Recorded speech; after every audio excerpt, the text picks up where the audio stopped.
give us one funny thing that being the head coach of an associate team that would never happen to an India or a South African national team or one of the test playing nations. We've run out of balls several times. I can tell you that. When you only have a certain amount of balls that you get in your budget, and then you get the call, and you call in to say, please can I have 12 more? Yeah. And they say there are no more. Yeah. Welcome to The Biggest Man in Cricket with your host, David Brooke.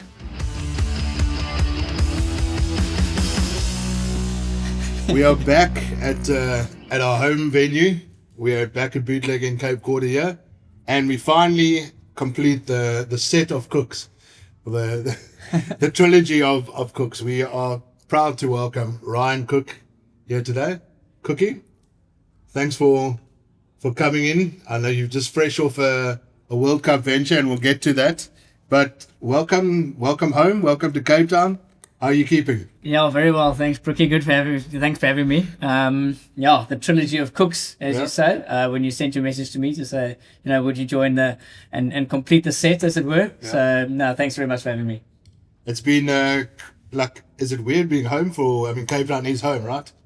Yeah, most of the year. When I I've got a house here, put it that way. I don't spend a lot of time in that house. But, obviously, SA20, you're on the road a lot, plus the Netherlands fixtures through the year, and then you've got the IPL as well. So, a lot of time on the road. I've been very fortunate. My family's followed me around a lot in the last little while. So, I've been able to keep up with them as well. A lot of travel, but great to be home. So you are just let's get the Cook bloodline sorted here. You are the youngest brother to Stephen.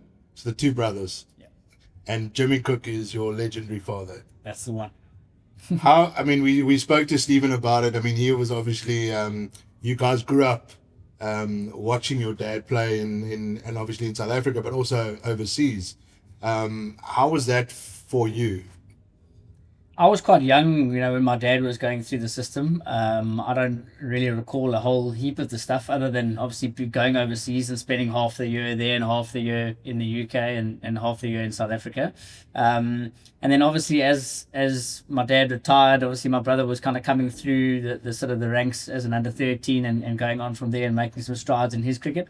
And I was just enjoying the game along the way. It was a time where you could be in the change rooms with the players. Mm-hmm. In and amongst the jock straps and the pads of these types of players. And I don't know what that did for me, but it obviously being around that environment helps a lot. And that's probably made me into a coach who kind of understands the game, understands change rooms. Probably my mom has the unsung role in this whole thing. She was an organizational psychologist, did a lot of individual self-training and things like that. So caught a lot of the culture piece from her, caught a lot of the sort of general improvement in myself and in others. She sort of makes up the whole piece of the puzzle, but definitely being around cricket and cricket in the blood for sure. Which are the players from back in that day growing up? Would you watch? You obviously were forced to watch your father play, but which other players did you enjoy watching back then? Yeah, I think my dad always used to laugh because he used to say I used to appeal when it hit him on the pads because I wanted him to come back into the change room so we could play, So, I didn't enjoy watching him as much as I probably should have, and can't remember that clearly exactly how he played. And lots of people say, gee, your dad was amazing, and I don't really remember too much of that. All I can remember is him being in his pads, throwing us balls after the day's play in, Taunton or whatever it might be. He's 150 not out at the end of the day's play. The last thing he wants to do is probably play with me and Stephen. But, he came out there and obviously threw us balls and played with us on the outfield. So that was really cool. One that did stick out to me was Nick Pothos, actually. I remember him having this big trigger movement that I wanted to replicate, and this big back and across and this big movement. And I always wanted to try and bat like other people. So I was imitating him all the time. Neil McKenzie, when my dad was sort of coaching there. That's when I was probably my most impressionable, 11, 12, 13 years old, as you can imagine. And so those are the guys that kind of stick out for me. You obviously, I mean, you're the Cook legacy. Stephen obviously played professional for many years, but you obviously played when you were younger, but you never went into professional playing. Correct. Yeah, I enjoyed my playing all the way through. I got into a very good year in the high school that I went to. I went to Cares, and yeah, there were just tons of good cricketers. I think probably in my matric year, we probably had about 9 players who went on to go and play first class cricket. Wow. So we really had a strong team. And I remember playing against Affis in my grade 11 year, and they had another 8 or 9 players in their team, the ABs and Hinos and these types of guys, the FUF. And yeah, it was amazing to sort of play with those guys, but I never played a big role in those teams. More so sort of a team component, bowl a couple of overs here, wrap up a tail with my sliders and googlies, and then maybe knock off the winning runs at 6 or 7 if I could. But those guys, Vaughan Funny Asphalt, Dane Villas, Blake Sneyman, they were all sort of top end players, and our bowling attack sort of were similar. So it was great to play a role in that team, and we were very proud of what we achieved there. And probably then never really kicked on my cricket from there, and took a liking to coaching really early on, straight after school, and never really looked back from there. Still played Premier League cricket all the way sort of through until my 30s, but then sort of hung the boots up, as they say. But yeah, never really played at a top level at all. Did you find that you were thinking about the game differently to maybe a Dane Villas or one of the guys? No, not that I can recall. I think the thing that it was different about me was I was always wanting others to do really well. And I would much rather have won and done poorly than myself done well and the team lose.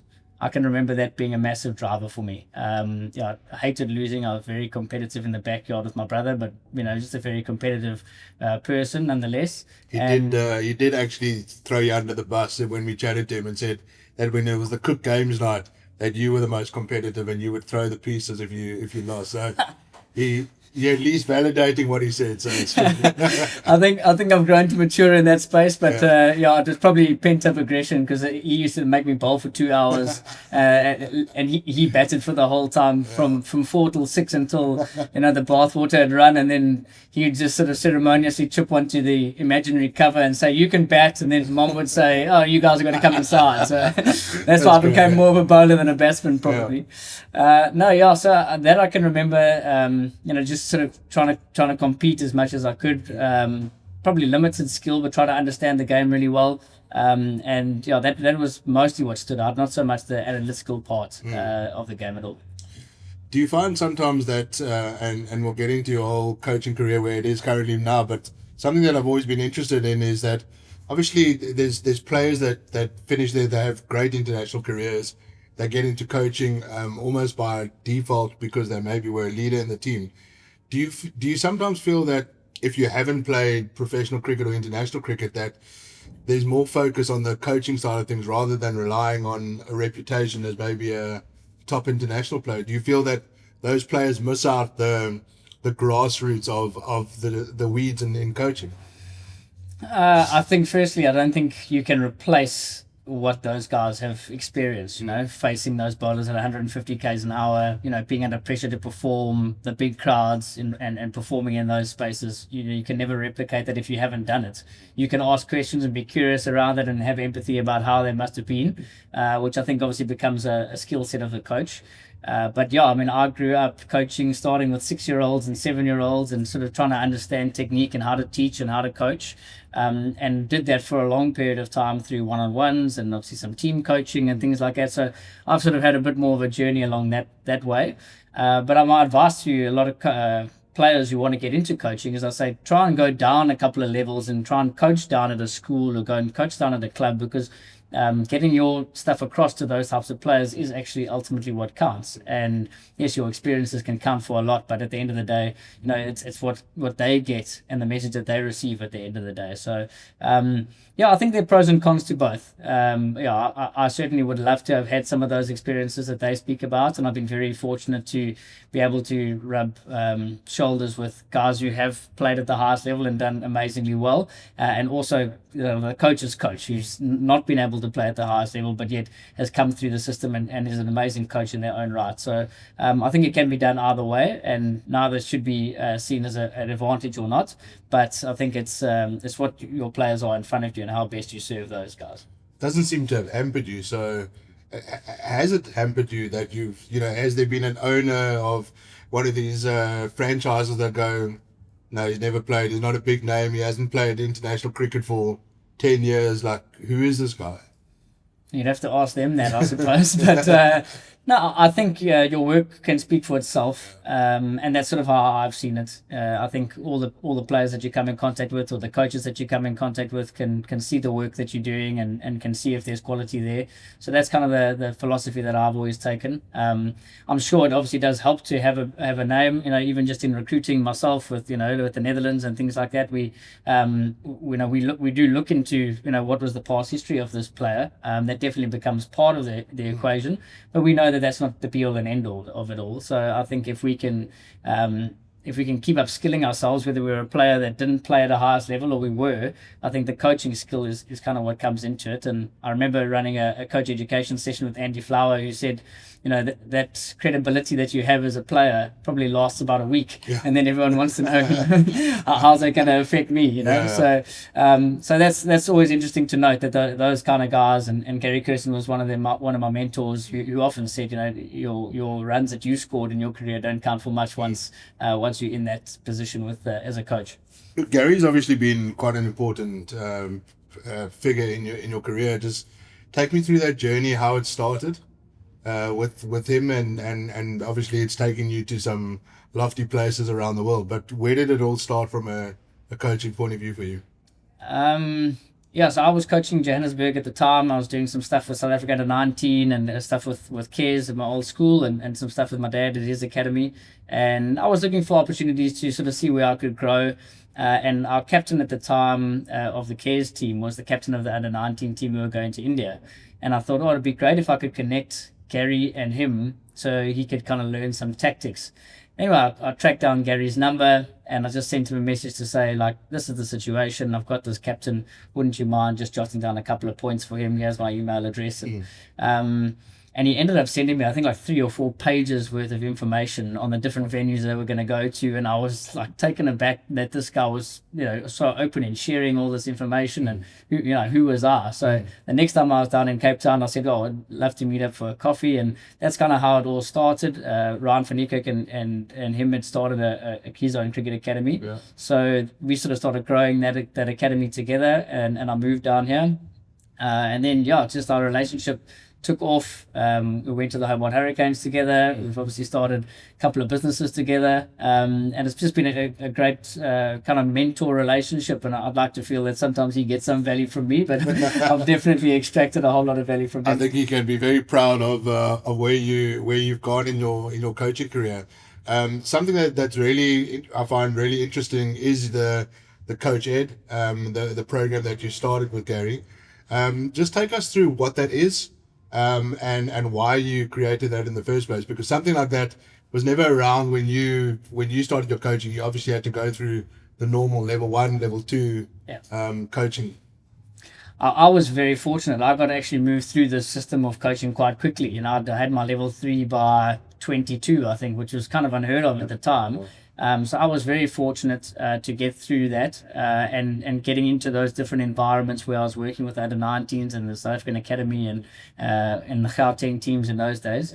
And then, so we in 2015 we sat down in Gary's academy and said, if we were to grow the academy, we'd want the coaches to be able to have a certain amount of knowledge and a certain way of coaching that they'd be able to run it wherever they are in the world. And then they said, well, if you're passionate about the project, why don't you start it and go from there? So it was a long journey. It took us about 5 years to collate all the information, how we were going to put it across, what was going to happen. And then we finally got it to a point where we could actually take it online. We tried a couple of workshops, and as COVID hit, we took it online. We were extremely amateur at that stage, but we'd built so much great content, obviously through Gary and others, to be able to push this out there. And that Coach Ed course has just grown and grown. We've got a lot of alumni now that have come through it that are sort of at the top of the game.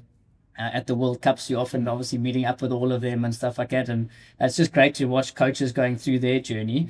And generally, there has been a bit of friction around the levels and around how coaches get sort of further qualification and how they go up the ranks. Yeah. And this is an avenue that is, hopefully going to help coaches get through that without the red tape that sometimes, certain countries sort of bring into that. Does it get recognised by ICC and by Cricket South Africa as a qualification?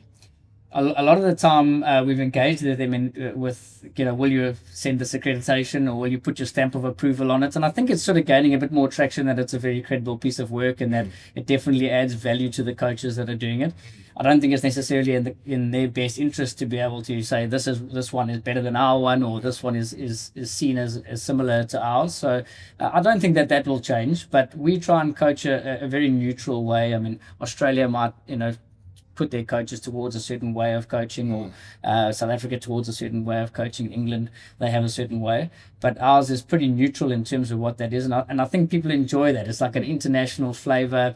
The guests that we've got on and the people who are teaching the content are coaches from around the world, some of the best coaches in the world. So I think that is where we get a lot of traction from that. A lot more practical rather than just theory, etc.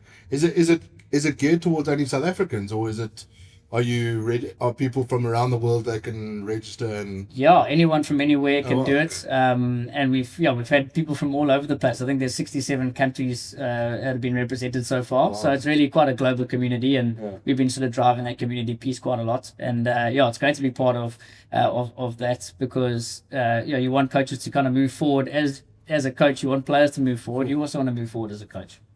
And then take me through your kind of your first foray into international cricket. It was with Bangladesh. Yeah. How did that come about? I think it was probably through Gary Kirsten as well. They had approached him and said, would he want to try and take on the white ball team? He said probably not, but there's a couple of guys that he could sort of help them with to be able to get their white ball team to a certain place. Steve Rhodes came on as the coach, and I remember Steve phoning me and saying, do you really think that you can be a white ball fielding coach only? So I said to him, well, this is kind of what I've been tasked to do. Yeah. And he said, I don't think that you can. I think you should consider doing this thing full time and coming on for the full team, the red ball, the T20 and the one days. So that was the journey with him, with Steve Rhodes, and it was a great journey. We had a great coaching staff there. Steve Rhodes, the former England wicketkeeper. Yeah. Okay. Wow. And so he was a great head coach. We had some really good people around us. Neil McKenzie was part of that. Courtney Walsh was the bowling coach, and we really got along well as a group. It was fascinating, eye-opening for me, in terms of going into those environments. I remember after the second day thinking you might have to forget everything that you've learned, because what you know is not necessarily what you're going to have to deliver here. So, but it was great. I mean, I was there for 3.5 years, and I learned so much and gained some great relationships with those guys, and just sort of started to understand international cricket a bit better. So that was really helpful for me. I've heard countries like Bangladesh, Afghanistan, etc., that Pakistan, the players are not as receptive to coaches as maybe it's a local coach, etc. How receptive were those particular players? Interesting. I probably had the other end of it. I felt I went in there and straight away had credibility in their eyes. I felt that they thought that we were on a certain track and that me coming in was going to really help them, whether that was because the fielding wasn't that good at that particular time. But I definitely got a lot of buy-in very early, and it was almost for me to lose the credibility rather than for me to gain the credibility. So that put me on the front foot straight away. And I like to think we'd implemented quite a few things. Steve Rhodes was really passionate about his fielding, so he was sort of pushing that side of things. And on the whole, I think we actually did do some really good things along the way there, and managed to beat some big teams. Probably didn't quite get to the fruition that we wanted to by the end of it, but we had a great time there, and obviously I feel like we moved a lot of the players and the team forward. I've heard it's quite challenging being in that coaching set up in Bangladesh. You never know when after a game you could get the boot. Is it that volatile, or is it? Do you feel secure? Do you ever feel secure in a job like that? I was probably shepherded from a lot of that stuff, and the head coach probably takes on a lot more of that than maybe the fielding coach does. So we sort of stayed under the radar, maybe potentially a bit more. Yeah, I'm not sure who you speak to in that regard. Maybe I think in those types of environments, it's quite emotional, and winning and losing does make a difference day in and day out. And understanding that there's maybe a bigger cause to what we're trying to achieve here is not as long as you would get normally with maybe another team.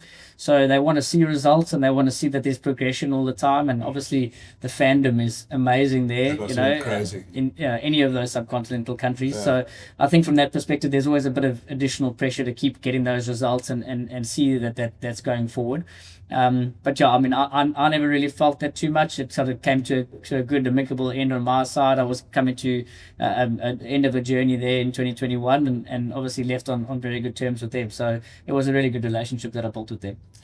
How I always believe that at that international level, the skill level is there, but certain things like fitness is often the difference between becoming a superstar, world-beating teams, and just being part of the international arena. Is that a fair statement? Can be. I think in a lot of the countries where they're multi-sport athletes, where they've kind of grown up in this way of playing, and the system looks after them to a certain point, it's very hard to not be physically in good condition, or be able to do things with your body physically. In Bangladesh, sometimes that's not the case. The guy maybe played cricket his whole life. That's all he's done. He hasn't picked up a tennis racket or thrown a rugby ball or kicked a soccer ball. So that's what they are trained to do. So that it becomes quite unique. And yeah, I think obviously physical has become a big part of things in terms of the power game in T20 cricket, running between the wickets, bowling fast. And one of the things I actually really enjoyed about Bangladesh was that every player that came in was on such a different level of information. And we used to talk about, they talk in the gym about training age, so we would say, like, this guy's fielding age is only 5 years old, even though he's been playing cricket for, international cricket for a couple of years. We had a guy who won like a $1 million arm kind of idea, and they went to find the fastest bowler that they could find. And I would end up with practice, just lobbing him tennis balls underhand type of thing, because that's where he was. Yeah. And you wouldn't necessarily be doing that in the South African environment per se. So I think, again, it's where you're starting where the player is, starting where your team is, and what do they need at that particular time, and then being able to rank it up to what is required of them. If it is a World Cup that's coming up, where does everybody need to be at? And that's obviously the physical component as well. What is the second and third level like in Bangladesh cricket? Because we see international cricket, it's relatively strong, but what's that underneath levels like there? There's a huge amount of talent there. All the players that come through the system and into the team generally actually do quite well. So there's a great amount of players playing there. They put quite a lot of emphasis into the academy system and the under-19 system. I mean, obviously they won the World Cup a couple of years back now. But yeah, they try and develop that as much as they can in terms of coming through. I think underneath that, though, sitting into the kind of divisions and things like that, probably the quality of the cricket or the wickets or that kind of stuff is probably not quite there. That's pushing guys into, like, they can play international cricket easily. But definitely through the structures and A-side tours and things like that, you do find that guys do come into those teams quite ready, and there's a huge amount of talent there. If they can nurture what they've got going there, that's going to be really special for them. I'm going to ask you a similar question when we get to the Netherlands side of things. But tell me how that came about. You obviously got the job in the interim basis. First up, the head coach at the time was sick. I think he had a heart attack or something like that.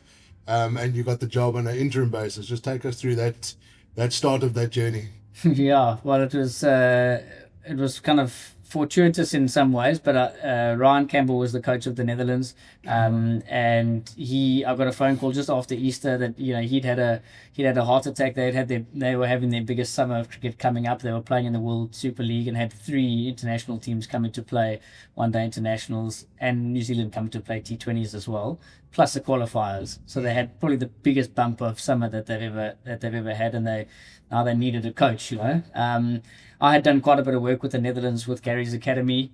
So, you know, that they knew of me and I was available because I just finished with Bangladesh. So yeah, we'll kind of said to my wife, listen, I've got this phone call, you know, what do you think? And I said, I'm going to need your support though, because this could be quite a hectic time. And yeah, I mean, just from the start, it was fantastic. You know, I enjoyed the players. I enjoyed sort of what they were bringing to the table. I wasn't aware of some of the challenges that associate cricketers face. You hear about it, but until you're down at the rock face, you don't really know exactly what it's like. Yeah. And yeah, what a fascinating journey it's been with them. But yeah, to start off with, that was something that we had to navigate. Ryan was obviously coming back and recovering from that, and the transition between him leaving the coaching and me starting the coaching, and then going to the World Cup in 2022 in Australia. We had both of us there, so the team was kind of like with both of us, which was quite actually a nice way in the end for it to finish, and then for me to kind of start up with the team from 23 onwards. That 2022 World Cup, that's the World Cup where you beat South Africa. I mean, that must have been an emotional roller coaster for you and for some of the guys in the team as well. Just take us through that. Yeah, so we qualified for the sort of 12, the Super 12s or whatever it might be, which was different from how the World Cups are now. There was like a pre-qualifying tournament, and that was, you know, a really good effort for us nonetheless. So, yeah, we qualified for that. We ran Bangladesh really close actually in the one game. We played against India, which was a great thing for the guys, and then we went to Adelaide and played really well against Zimbabwe. And we had sort of South Africa maybe 2 or 3 days later in Adelaide again. And we weren't actually sure of the repercussions of if we won or if we didn't win. We just kind of treated it like we were preparing for another game. But subsequently, obviously, Rudolph taking that catch and, you know, like obviously the rest that follows that game, I think we played a really good game of cricket, and obviously South Africa might not have been quite up to where they needed to be on the day. But, yeah, we really played well. And all the stuff that we've been working at and preparing on, like, kind of came together that day. And that actually pushed us into the top 8, which qualified for the 2024 World Cup automatically, which was massive for Netherlands cricket. So I think that was we only found that out way afterwards once the other results had gone our way. So we actually didn't know at the time that is what we'd achieved, but we had put ourselves in the position to do that. So that was really satisfying for the guys. And obviously any time that an associate nation can beat a full member nation, never mind South Africa, is a great thing for them. So I think that was a great moment and one that everyone will cherish who was part of it. Did you have your mates messaging you, like you celebrating this massive win, but you're also South African, so you got your mates messaging you, what the hell have you done? And you celebrating. That must have been weird. I think it was such an early game that I don't think many South Africans were actually awake at that time to watch it. And I think it was probably a fait accompli that, you know, South Africa were going to win and go through to the next round. And then as it turns out, you know, South Africa don't go to the next round. So, so yeah, I think those messages started coming through like, geez, well, what is happening here? You know, maybe it's some kind of April Fool's joke, you know. But no, it was obviously bittersweet in some ways because you grow up kind of like watching all these guys and working with some of them as well. And then obviously but you know, I was fully committed in and around the Dutch team and what they were trying to do. So yeah, it was very sweet from that point of view. You know, as I say, a lot of the plans that we put in place kind of came to fruition, and that's always nice for a coach to see. Just take me through what goes on a day before a game like that. You're not favourites to win by any means, and you're always, as a coach, you're always going to prepare your team as best you can, and you're always going to back your team. But the reality is 9.9 times out of 10 you're not going to beat those sides. What goes on from a mindset point of view to you as a coach saying to your players beforehand? I think a lot of the work has been done prior to that point. You know, we run like a lot of theming, we run a lot of like kind of scenario things that we want to try and do, and ways that we want to play and the style in which we want to do. So most of the focus is really on yourself. You've got specific plans for certain players, much like everybody else does. And then it's just executing it on the day that you're kind of speaking into a lot of the time. So no, I think it's no different from what normal preparation would look like. You don't up the ante because it's a certain team that you're playing or a lesser team or something like that. You prepare exactly the same. You do your thing and they do theirs, and you see who comes out on the day.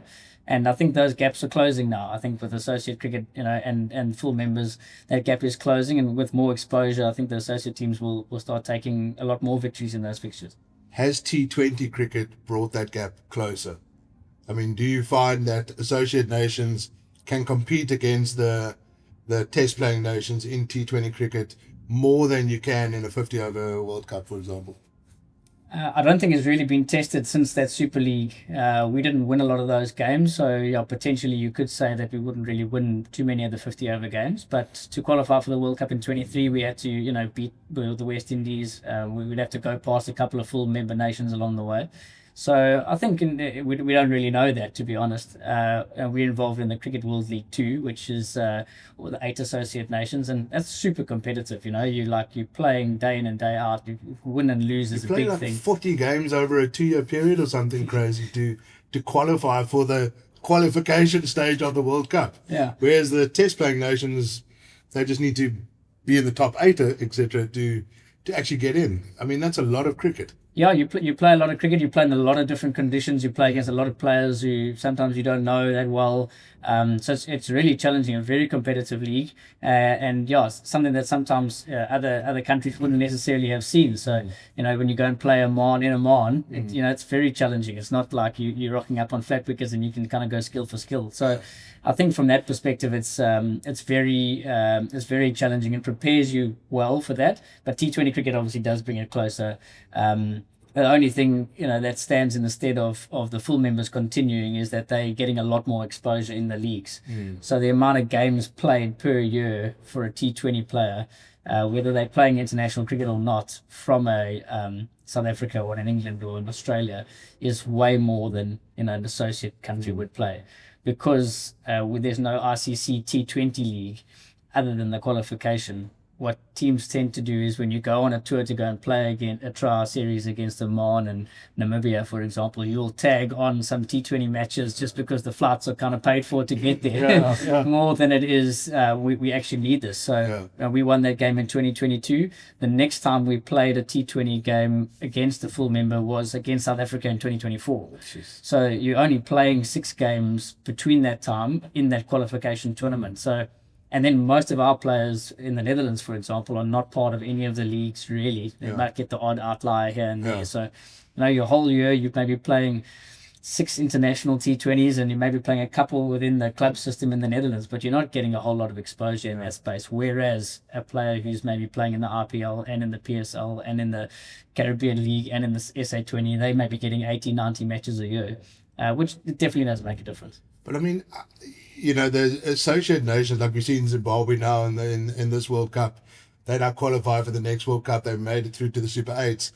How does that gap actually get closer if you're not playing? I remember it was during the start of COVID where Netherlands were playing in South Africa, that one-day series, which was curtailed. But how do you improve if you don't? And I don't know what the solution is. And I'm sure it's a debate every time associate nations get together with the ICC.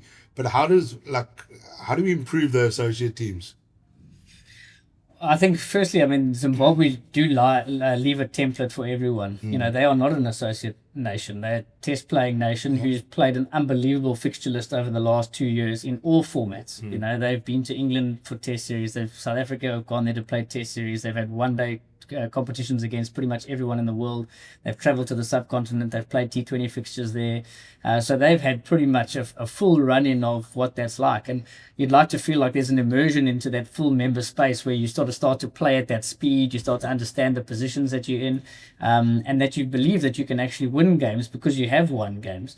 Unfortunately, that doesn't happen really with the associate teams. As I say, you don't really have the chance to get that. So you might have seen in this World Cup where a couple of guys, teams are in a position where they can make a play but end up sort of falling away towards the end. So I think from that perspective, I think there has to be a little bit more done in that space, and that will come with teams recognizing finances are tight. It's very hard for the Netherlands to with the budgets that they have, host extra matches, for example. So we would need to be invited, much like Bangladesh did with us in August, to come and play and fit a lot of the bill of us going over to play there. And more teams probably need to do that in order to play more full member games, and then get the exposure that I think the players probably rightfully deserve. Give us one funny thing that being the head coach of an associate team that would never happen to an India or a South African national team or one of the test playing nations. We've run out of balls several times. I can tell you that. When you only have a certain amount of balls that you get in your budget, and then you get the call, and you call in to say, please can I have 12 more? Yeah. And they say there are no more. Yeah. So we ended up practicing in India with SG balls, which were the Indian ball, Yeah. which have no kind of replication really to the Kookaburra turf.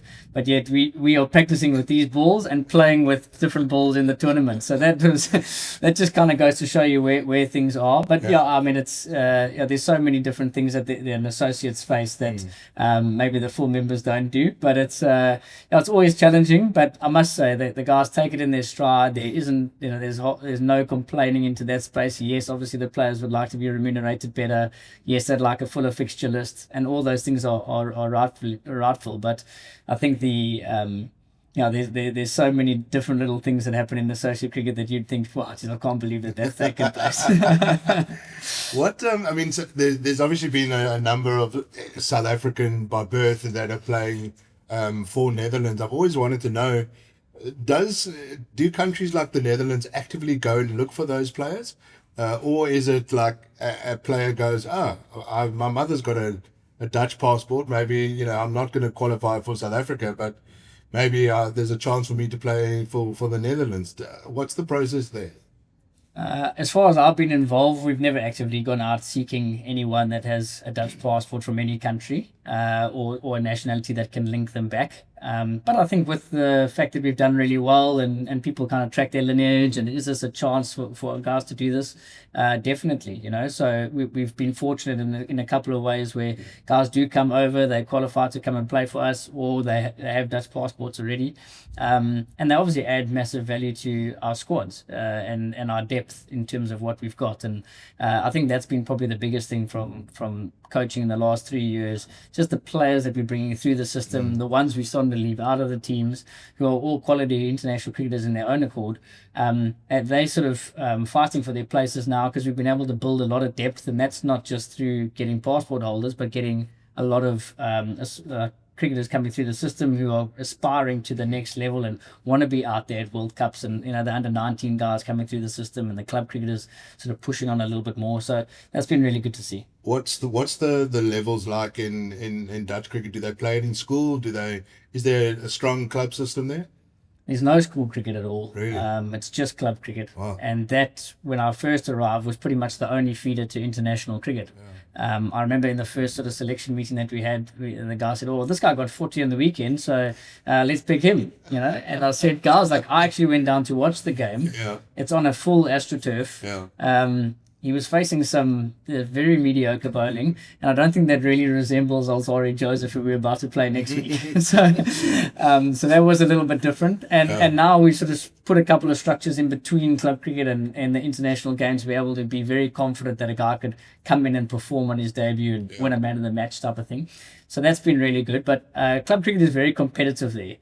There's 8 teams in what they call the top cluster, and they're very proud. The community in Dutch cricket is extremely intimate and very passionate about what they're doing in the sport, but it's very small. They're more hockey AstroTurfs than players. Playing cricket in the Netherlands, so it is a small sport in comparison. And we try and do the best we can to obviously keep the high performance stuff running, but also the club stuff running as much as possible. Do you get support from the government at all? I think there is some funding that comes in from the government, but again, very small. I think most of the revenue will come in from the ICC through the qualification scorecards. Yeah. And then obviously you would have seen, the plight for sponsorship for associate nations. You basically double up as the sponsorship manager as well. I remember that press conference that you put it out there that we're open for business, which I love, because you would never get Saurav Ganguly or Gautam Gambhir going in a press conference there calling out partners. But That's what you got to do, which I thought was great. Yeah, well, I got wrapped on the knuckles for that, but we don't have a commercial manager or a sponsorship manager at that time. We've now onboarded one now, Yeah. but I think that's where the game's going. You need to be able to commercialize your game, and yeah, we don't have that in the Netherlands. So, calling out for sponsors to be able to just come and bring in that kind of shortfall of the programs that you're trying to do, and then be able to execute on those. It does need funding, and unfortunately, the RCC scorecard doesn't necessarily give you the amount to do, and that's just the reality of the teams who have the aspiration to do more. They do need a little bit more budget to be able to do that. Well, you're on the biggest man in cricket now, so you're going to get a Kookaburra looking to sponsor you balls now when this episode goes live. Oh, please, cook it to us twice will be great. But listen, I mean, recently, I love the story from this World Cup now, where it came out that you were the first coach, or you were the only team that people had heard about who were asking for. Normally, you ask for net bowlers. You called on a net batter because you wanted to bowl. You wanted your bowlers to bowl to lefties. Just take us through that crazy story. Oh well, I think it seems publicized, but we've been doing it the whole tour, and even in the pre-camp as well. We had picked a team with only exclusively right-handed batsmen, and so our bowlers needed to learn how to bowl to left-handers, and obviously some of the teams have more left-handers than others.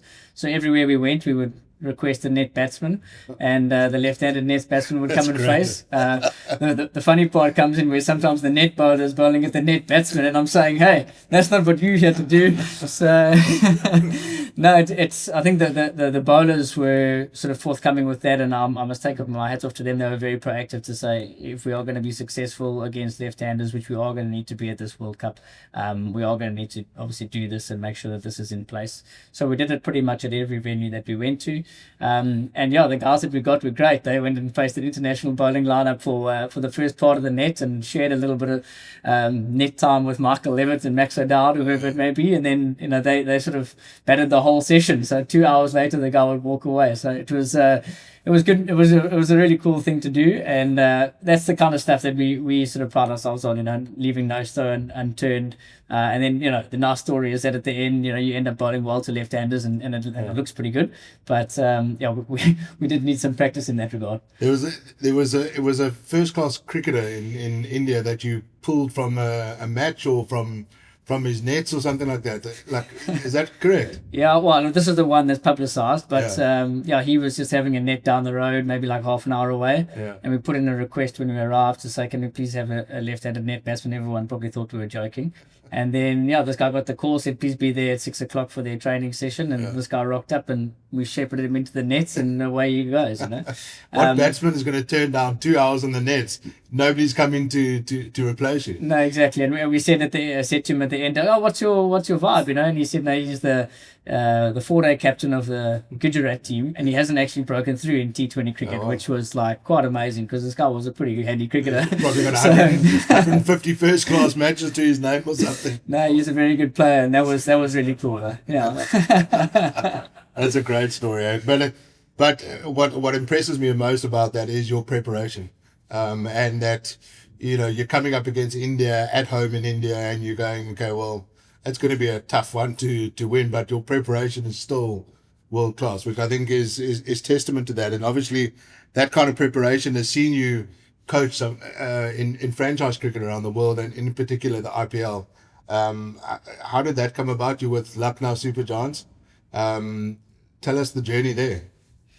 Yeah, I was with the Sunrisers for the first 3 seasons of SA20 and for the last 3 seasons of IPL. So just recently moved over to Durban Super Giants and Lucknow Super Giants now. So I think I was approached to do the SA20 and the IPL for Sunrisers, which is a great journey for me. Got to lift the trophy once or twice for SA20, which was great, but most importantly, get to rub shoulders with some great coaches and some excellent players along the way. And the same for the IPL, obviously incredible players, great experience for me there. And obviously look fondly upon my time there. But new challenge now with Durban and Lucknow to kind of give them a movement forward in this in sort of winning a trophy for the Super Giants franchise. So really looking forward to that. How's it juggling that? You're obviously head coach of the international side, but franchise cricket, obviously, nobody, you're going to earn money in franchise cricket compared to maybe associate. How difficult is that how difficult is that to be the head coach of a side and then be the fielding coach or the assistant coach in another team, in a franchise team? Yeah, I think to answer that one first, it's I don't really have any issue with what my title is as the coach. Whatever I'm required to do in that particular environment, I'll do. As a head coach, obviously, it's a lot more all encompassing when you're kind of doing your specific roles, and it's a little bit less so like that. But you try and contribute to the team wherever you can as an all rounder. And yeah, that's something that we've tried to pride ourselves on with the Netherlands as well. We're trying to get as many coaches to come in when I'm not there, and the coaches have done a great job when I'm not there to be able to step in for me. And I've had a lot of support from the KNCB to be able to go and do that. So I think they see that me coaching in those leagues is bringing back great expertise to them, and I'm improving as a coach. And so vice versa, I can obviously give back to the Netherlands cricket, and probably from the other side as well. Coaching at the World Cups and things like that does put me in good stead for the franchises, and you get to kind of know the players and what the modern trends of the game are. So they work hand in hand, but I'm very fortunate that both sides sort of see that, and I'm able to kind of do both roles. With the franchise cricket, you obviously don't get a lot of time to actually train. You don't get a pre-season, really. So how difficult is it to have an impact in such a short space of time? I think it is a challenge, especially when you're kind of coming in quite late into that environment, as you say, and there are camps and stuff that run now, and you keep tabs with your players throughout the year, so you keep sort of upskilling along the way. But definitely, you sort of want to try and make as much of an impact as you can. But reality is you don't get a whole lot of training time. You're going from match to match and traveling around. So as you will well know, it's just difficult to be able to make too much of a huge impact. But just those small impacts that you can make, and those little things adding up over time is something really big. And I've seen that with a lot of coaches in front of my eyes. I think of the IPL with Eric Simons and what a good job he does with the bowlers, at Chennai Super Kings, for example. And I've seen what Adrian Birrell was able to achieve with the Sunrisers, Eastern Cape, and in such a short period of time, you can upskill players in such a way that they can sort of almost go beyond what they think they can achieve. We're definitely going to get Adrian Birrell on the show at some point. So, Adrian, if you're listening, we're coming for you. But something which I really loved about your time at Sunrisers was you had your fielding award. Was it Eddie the Eagle or something like that you awarded to a player each time, whether win or lose? Just take us through the thinking there. Yeah, well, I mean, not to give away too many of the trade secrets there, but basically the philosophy was around energy, execution, and effort, and Adrian Birrell added another one, E for attitude. And so in the second season, I thought I better find a fielding award that resembles something, with the E. So I went with Eddie the Eagle. I found a dog toy at the back of a boardwalk hotel there, and Eddie Eagle was born, and he stands for those 4 values. So sometimes it's not down to a fielder, maybe it's something that someone did in practice, and it became more of a cultural award, and it was very coveted. People really wanted to win that award, probably more so than even the Rise of the Day, which is normally given to one of the better performers. The guys really wanted that fielding that Eddie the Eagle award, and that's the beautiful thing about what Adrian Birrell has brought to the Sunrisers is an incredible culture where those types of things are rewarded, and they're put front and center. There's not many people that speak after the game, and I was fortunate to be one of them, and he's obviously one of them. So it kind of shows how important he feels fielding is, and how important culture is, and I think that kind of comes through. So Eddie the Eagle is continued past me, which is great, and it's always nice to see him getting given out to a guy who takes a great catch or a good diving save. Amazing. Obviously the IPL is coming up. Your team, what are you looking forward to the most with your new team? Yeah, I think any environment, new coaches. I love learning from new coaches, and some of the guys were here in the SA20, a really great group of guys. So really looking forward to working with Tom Moody as the director of cricket, and Carl Crow and Birrell. They've been really impressive. I've been super impressed with how they coach. And then Justin Lang, I'll be working with him for the first time as a head coach. I do know him well, but I've never worked with him, so that's going to be fantastic. And then obviously new players. Some of the guys I know, like Aiden and those types of guys. But some of those guys are all new players, and building relationships with them will be really fun, and looking forward to my time there. We're seeing more of this kind of global franchises. Tom Moody was obviously in South Africa as director of cricket of Durban Super Giants. Are there opportunities around the world, as is that the future for coaches, where you work for a holding franchise? I think it's the way it's going. It might even be going that way for players in some cases as well. Yeah. I think it would be remiss for teams not to have a style of play that they want to try and do, and obviously coaches play a big role in the style of that, how you recruit your players as to what kind of style you want to play, which obviously can be different in different environments in terms of what's effective in SA20 might not necessarily be effective in the RPL, but to be able to bring that flavor through, I think is really important. So I think that most of the RPL franchises are attached to a lot of the leagues around the world, and I'm sure that players and all coaches will keep following those things around, which I think will be good for the continuity of what it means to be a super giant, or what it means to be a sunriser, and I think that identity and people getting behind that identity is really important. So you coach around the world, and in different roles. But what is Ryan Cook's blueprint that you take to all your various jobs around the world?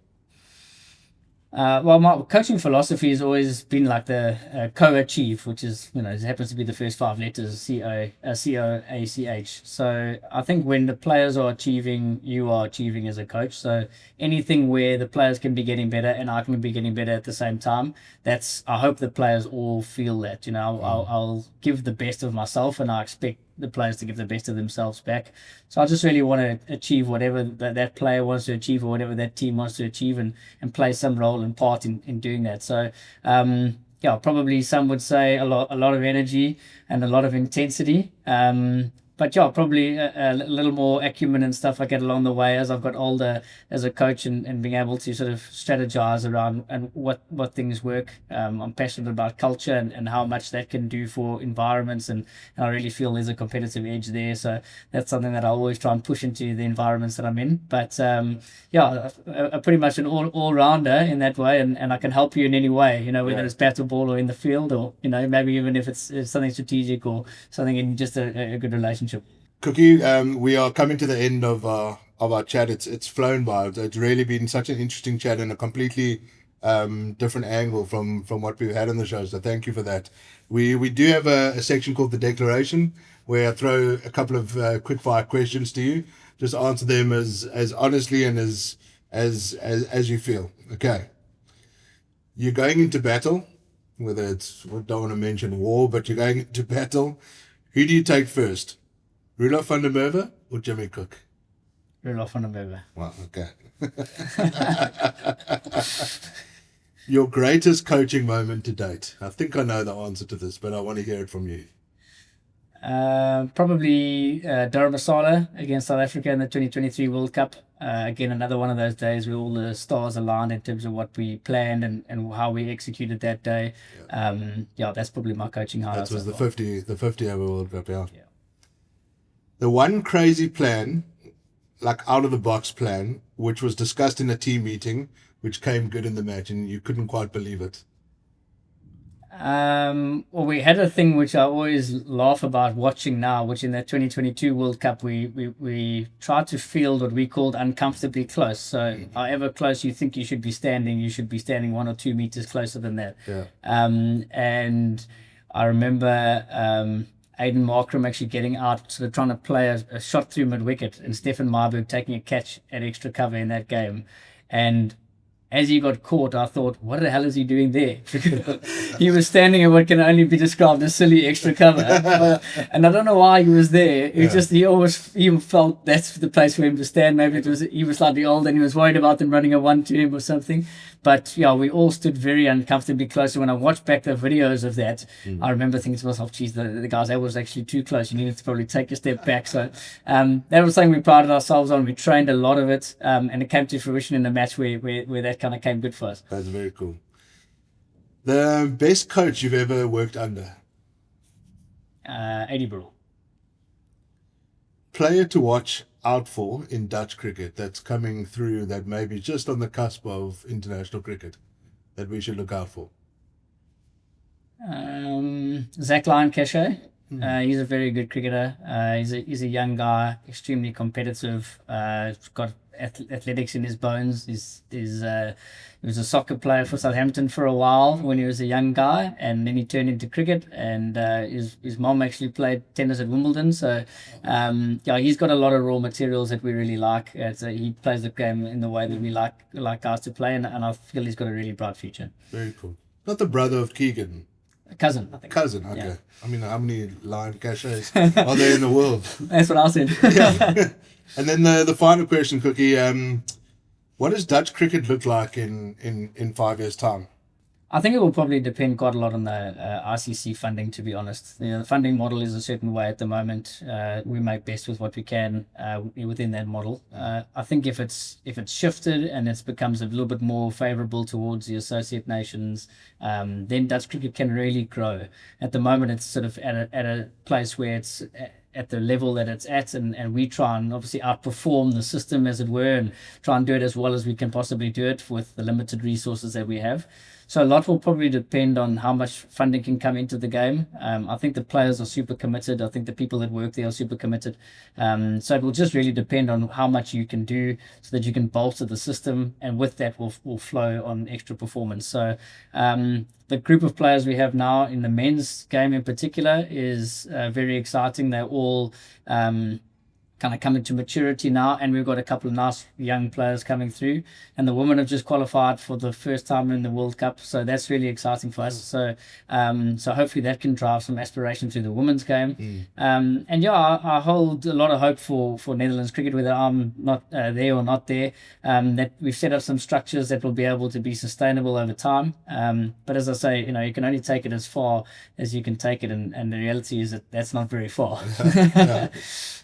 Tell me, just looking ahead, we've got the IPL coming up. We can't not just talk about that briefly. I see you guys have launched your new kit, etc., which looks very football-like, actually, which is quite refreshing. It's something different. You've obviously got some exciting senior players there, but who maybe have you've looked at your squad? Maybe a youngster that you've heard of, but looking forward to working with. There's a couple of guys I actually have worked with before, but not as much. There's a guy, Abdul Samad, who I worked with at the Sunrisers, who's now there, and a young bowler called Akash Singh, who we rated very highly at the Sunrisers, who's also there now. One I'm really looking forward to working with is Irish Bodoni. I always hear really good things of him whenever we play against him. You always keep an eye on him. So I'm really looking forward to working with him. I think that'll be something to look for this season.